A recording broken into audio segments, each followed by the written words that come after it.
Conscious লেভেলে কাজ করবে। আমার সাবকনসাস লেভেলে যখন পরিবর্তন হবে তখন সেই পরিবর্তনটা কিছুদিন পর বা কিছু বছর পর আমার কনসাস মাইন্ডকে কিন্তু নক করবে, এবং কনসাস মাইন্ডকে যখন নক করবে তখন আমি ওই ধরনের ভালো সিদ্ধান্তগুলো নিতে সক্ষম হব। আর যখন আমি ভালো সিদ্ধান্ত নিতে সক্ষম হব তখন আমার কর্মগুলো নির্ভুল হবে, আর নির্ভুল কর্ম হওয়া মানেই ভালো রেজাল্ট। এই জন্যই কি বলা হয় যে হ্যাঁ মানে ভাগ্য পরিবর্তন ঘটে পাথরের মাধ্যমে?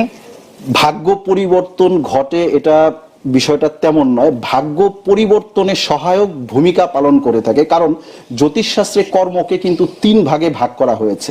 একটা হচ্ছে দৃঢ়, অদৃঢ়, দৃঢ় দৃঢ়, অর্থাৎ ফিক্সড, নন ফিক্সড, মিক্সড, এই 3 ধরনের কর্মকে ভাগ করা হয়েছে জ্যোতিষশাস্ত্রে। কিন্তু দেখেন, আমি আমার কর্মের দ্বারা ভাগ্যের অনেক কিছু পরিবর্তন করতে পারবো, কিন্তু আপনি যে ঘরে জন্মগ্রহণ করেছেন, ধরে নিলাম আপনার বাবা একজন ডাক্তার, সেটা তো আপনার ভাগ্য, সেটা কিন্তু আপনার কর্ম নয়। আপনার বাবা একজন ইঞ্জিনিয়ার, সেটা কিন্তু আপনার ভাগ্য, সেটা কিন্তু আপনার কর্ম নয়।